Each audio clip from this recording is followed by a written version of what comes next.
Welcome folks, welcome to the second part. और जो लोग पहला पार्ट देखने नहीं आए उनको मैं ये बता दूं कि ये एक सीरीज़ मैंने स्टार्ट की है जहाँ पे आपको मूवी से रिलेटेड फिल्म इंडस्ट्री में यूज़ होने वाले उन टर्म्स, वर्ड्स और अल्फाजों का मीनिंग बताता हूँ। जिसके पहले पार्ट में मैंने आपको बिहाइंड द सीन रोल्स को एक्सप्लेन किया था, जैसे प्रोड्यूसर करता है, डायरेक्टर का क्या रोल होता है, स्टंट डबल क्या करता है। उसी के साथ साथ कुछ फिल्म कम्युनिटी में यूज़ होने वाले जर्नल वर्ड्स का भी मीनिंग एक्सप्लेन किया था। आज का ये पार्ट 2 है उसी सीरीज़ का, जहाँ पे मैं मूवीज़ के अंदर यूज़ होने वाले टर्म्स को, अल्फाजों को एक्सप्लेन करूँगा, जैसे कि प्रीक्वल क्या होता है, रीबूट क्या होता है, प्लॉट होल्स क्या होता है, और भी बहुत ज़्यादा अल्फाज इस वीडियो में मैं आपको एग्जाम्पल के साथ एक्सप्लेन करूँगा ताकि आपको समझने में आसानी हो। तो अब डायरेक्टली वीडियो की तरफ चलते हैं।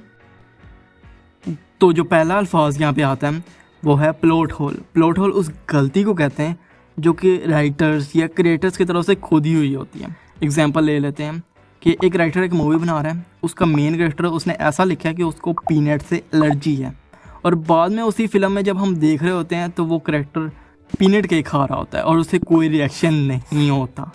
ठीक है, तो ये एक प्लॉट होल है, एक लॉजिक, एक रूल जो कि राइटर ने खुद ही लिखा है और फिर खुद ही उसे तोड़ दिया है, तो वो एक प्लॉट होल होता है। नेक्स्ट टाइम यहाँ पे आती है टाइम जंप। टाइम जंप कुछ टाइम को स्किप करने को बोल सकते हो। एग्जाम्पल दूँ तो अवेंजर्स एंड गेम ले लो। वो फिल्म स्टार्ट जब होती है वो 2018 की टाइमलाइन में सेट होती है, ठीक है। फिर एक टाइम जंप आता है, वो होता है 5 साल का टाइम जंप। 5 साल का वक्फा गुजारा जाता है और बाकी की जो फिल्म होती है वो 2023 में उसकी टाइमलाइन सेट होती है, ठीक है। तो ये जो 5 साल गुजारे गए उसे टाइम जंप बोला जाता है। यहीं से नेक्स्ट टर्म यहाँ पे आ जाती है, वो है टाइमलाइन। किसी वक्त में जब एक फ़िल्म सेट होती है उसको टाइमलाइन बोला जाता है। जैसे कि फ़िल्म 1992 में सेट है तो उसे बोला जाएगा ये 90s की मूवी है, ठीक है, क्योंकि 90s के ज़माने में सेट है, उसका एनवायरनमेंट 90s का है, उसमें करेक्टर 90s के है, ठीक है। इसी तरह फ्यूचर की टाइमलाइन की भी कोई मूवी हो सकते हैं जो कि 2025 में सेट है, तो वो फ्यूचर की टाइमलाइन की फ़िल्म है। अगली टाइम यहाँ पे आती है सिनेमैटिक यूनिवर्स। सिनेमैटिक यूनिवर्स में ये होता है एक बैनर के अंडर जब अलग अलग फ्रेंचाइजीज एक साथ एग्जिस्ट करती है ना, उसे सिनेमैटिक यूनिवर्स बोला जाता है। सबसे बड़ी एग्जांपल जो मैं दे सकता हूँ वो है MCU। MCU एक बैनर है, मार्वल सिनेमैटिक यूनिवर्स एक नाम है जिसके अंडर बहुत ज़्यादा फ्रेंचाइजीज एक साथ एग्जिस्ट करती हैं, जैसे कि आयरन मैन की franchise, Iron Man 1, 2, 3, Captain America की फ्रेंचाइजीज, आंट मैन की फ्रेंचाइजीज, थोर की सारी एवेंजर्स मूवीज़ और बाकी जो मार्वल के सारे कैरेक्टर्स की मूवीज़ हैं और फ्रेंचाइजीज हैं वो एक साथ एग्जिस्ट कर रही हैं एक नाम के अंडर, एक बैनर के under, MCU Marvel cinematic universe, जिनके कैरेक्टर्स एक दूसरे की मूवीज़ में भी अपीयर हो सकते हैं। इसी से नेक्स्ट टर्म निकलती है क्रॉस ओवर। जैसे कि मैंने कहा कि सिनेमैटिक यूनिवर्स में एक कैरेक्टर दूसरे कैरेक्टर की फ्रेंचाइजी में भी अपीयर हो सकते हैं, तो उसे क्रॉस ओवर बोला जाता है। जैसे कि फिर से सबसे बेस्ट एग्जांपल जो मैं आपको दे सकता हूँ मार्वल सिनेमैटिक यूनिवर्स, उसकी पहली एवेंजर्स मूवी को ले लेते हैं, ठीक है। तो उसमें आपको आयरन मैन देखने मिलता है जो कि आयरन मैन 1, 2 फिल्म में से उठाया गया था। कैप्टन अमेरिका देखने मिलता है जो कि captain America the first Avenger से था। हल्क देखने मिलता है जो इनक्रेडिबल हल्क मूवी से उठाया गया था, ठीक है। अलग अलग मूवीज़ के करैक्टर जब एक मूवी में इकट्ठा होते हैं उसे क्रॉस ओवर फिल्म बोला जाता है। जो एवेंजर्स की मूवी है उन्हें क्रॉस ओवर फिल्म बोला जाता है। यहाँ तक कि कैप्टन अमेरिका जो सिविल वॉर थी वो भी क्रॉस ओवर मूवी थी। नेक्स्ट टाइम यहाँ पे आती है स्पिन ऑफ। स्पिन ऑफ उस टाइप की फिल्म होती है जहाँ पे जो छोटे कैरेक्टर्स होते हैं ना, जिन्हें इतना रोल नहीं मिलता, जिसे माइनर कैरेक्टर बोला जाता है, वो मेन कैरेक्टर होते हैं और उनकी स्टोरी बताई जाती है। For example fast and furious की मूवीज़ देख लो। फास्ट एंड फ्यूरियस की मूवीज़ में जो रॉक का कैरेक्टर है वो साइड कैरेक्टर है, माइनर कैरेक्टर है, राइट। तो उसको वहाँ इतना रोल नहीं मिल सकता, इतना स्क्रीन टाइम नहीं मिल सकता, या फिर वहाँ पर उसकी स्टोरी नहीं बताई जा सकती। तो फास्ट एंड फ्यूरियस में क्योंकि ये सब नहीं किया जा सकता तो फिर उसकी एक स्पिन ऑफ निकाली गई है जिसका नाम है होब्स एंड शॉ। वहाँ पे रॉक के कैरेक्टर की सारी स्टोरी बताई गई है, राइट। उसको मेन प्रोटैगनिस्ट बनाया गया है, उसको हीरो पोजीशन दी गई है, उससे ज़्यादा स्क्रीन टाइम दिया गया है। तो वो फास्ट एंड फ्यूरियस की जो स्पिन ऑफ होगी वो होब्स एंड शॉ है, जो कि एक ही यूनिवर्स के अंदर एग्जिस्ट करती है बट अलग अलग फ्रेंचाइजीज हैं। एक फास्ट एंड फ्यूरियस की फ्रेंचाइजी, एक होब्स एंड शॉ की फ्रेंचाइजी। उसके कैरेक्टर्स एक दूसरे की मूवीज़ में जा सकते हैं। नेक्स्ट टर्म की तरफ चलते हैं, यहाँ आता है सीक्वल। सीक्वल जब मूवी को आगे को कंटिन्यू किया जाता है, मूवी को आगे को एक्सपैंड किया जाता है, जब मूवी की स्टोरी आगे को बढ़ाई जाती है, राइट। जैसे कि टॉय स्टोरी 1 निकली थी, तो जब उसकी स्टोरी को आगे कंटिन्यू किया गया, आगे बताना चाह के टॉय स्टोरी 1 के बाद क्या हुआ, तो फिर टॉय स्टोरी 2 बनाएगी। जब अगला पार्ट ऐड किया गया तो उसको सीक्वल बोला जाता है। नेक्स्ट टाइम यहाँ पे आती है प्रीक्वल। प्रीक्वल सीक्वल का बिल्कुल ओपोजिट है। यहाँ पे सीक्वल को आगे को कंटिन्यू हो रही थी स्टोरी, प्रीक्वल में पीछे की स्टोरी एक्सप्लेन की जाती है, पीछे की स्टोरी बताई जाती है जो कि पास्ट की टाइमलाइन में सेट होती है। एग्जाम्पल ले लेते हैं मॉन्स्टर INC फिल्म की, जो कि 2001 में रिलीज हुई थी, जहाँ अंदर जो करेक्टर्स दिखाए गए थे वो अपने अडल्टहुड में थे, जॉब वगैरह कर रहे थे। बट बाद में जब 2013 में मॉन्स्टर INC का प्रीक्वल निकाला गया जिसका टाइटल था मॉन्स्टर यूनिवर्सिटी, वहाँ पे वही करेक्टर दिखाए गए थे बट उनकी पास्ट की लाइफ दिखाई गई थी कि जब वो जवान थे, जब वो यूनिवर्सिटी में थे, तब वो कैसे थे, वो स्टोरी एक्सप्लेन की गई थी। तो मॉन्स्टर INC का प्रीक्वल क्या हुआ, मॉन्स्टर यूनिवर्सिटी, क्योंकि वहाँ पीछे की टाइमलाइन दिखाई गई थी, पास्ट की स्टोरी दिखाई गई थी, राइट। तो हम देख सकते हैं जो सीक्वल होता है या जो प्रीक्वल होता है उसमें मेन कैरेक्टर सेम ही होते हैं, प्लॉट और कॉन्फ्लिक्ट डिफरेंट हो सकते हैं, पर जो स्पिन ऑफ होता है उसमें मेन कैरेक्टर ही चेंज हो जाता है। और एक फिल्म प्रीक्वल और स्पिन ऑफ दोनों भी हो सकती हैं।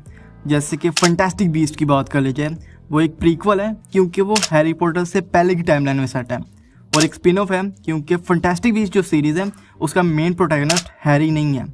तो इससे फैंटास्टिक बीस्ट जो है ना वो एक प्रीक्वल स्पिन ऑफ है हैरी पॉटर सीरीज़ की। ऐसे और भी एग्जांपल्स हैं बट ये सबसे इजी एग्जांपल थी समझने के लिए। नेक्स्ट 2 टर्म्स आती हैं, reboot and soft reboot. Reboot की बात कर लेते हैं पहले, उसे कोल्ड रीबूट और हार्ड रीबूट भी बोला जाता है। इसकी एक्सप्लेन करने के लिए मैं सबसे पहले एग्जांपल से स्टार्ट करूँगा। 1989 में बैटमैन की एक फ्रेंचाइजी को स्टार्ट किया गया जिसका नाम था बैटमैन। फिर उसका सीक्वल आया था बैटमैन रिटर्न्स 1992 में, और फिर 2004 में उस फ्रेंचाइजी को जाकर रीबूट कर दिया गया। बैटमैन बिगिंस मूवी आई जहाँ पे कैरेक्टर्स वही थे, बैटमैन था, अल्फ्रेड था, कैटवुमन थी, बट इंटायरली डिफरेंट टेक थी बैटमैन के कैरेक्टर के ऊपर, एक अलग स्टोरी लाइन थी। और इस बैटमैन बिगिंस का पिछली दोनों बैटमैन रिटर्न्स और बैटमैन 1987 के साथ कोई कनेक्शन नहीं था, कोई जोड़ी नहीं हुई थी, कोई कंटिन्यूएशन नहीं थी। फिर जो बैटमैन बिगिंस थी उसके 2 सीक्वल है, डार्क नाइट 2008 में और डार्क नाइट राइजेस 2012 में, और ये ट्रिलॉजी पूरी हुई। फिर 2022 में जाके बैटमैन की फ्रेंचाइजी को दोबारा से रीबूट किया गया। द बैटमैन मूवी जो रॉबर्ट पैटिंसन की थी वो हमारे सामने आई 2022 में। जो इस बैटमैन की स्टोरी थी वो बिल्कुल डिफरेंट थी, बिल्कुल एक इंटायरली डिफरेंट टेक थी। कैरेक्टर्स वही थे, बैटमैन था, अल्फ्रेड था, कैटवुमन थी, बट ये बिल्कुल अलग यूनिवर्स था जिसका पिछले की दोनों फ्रेंचाइजी के साथ कोई कनेक्शन नहीं था, ठीक है। तो मेरे ख्याल से आप समझ गए होंगे। बैटमैन के कैरेक्टर्स की और भी काफ़ी ज़्यादा रीबूट हुए हैं बट मैंने यहाँ 3 ही कवर किए हैं जो मोस्ट पॉपुलर हैं।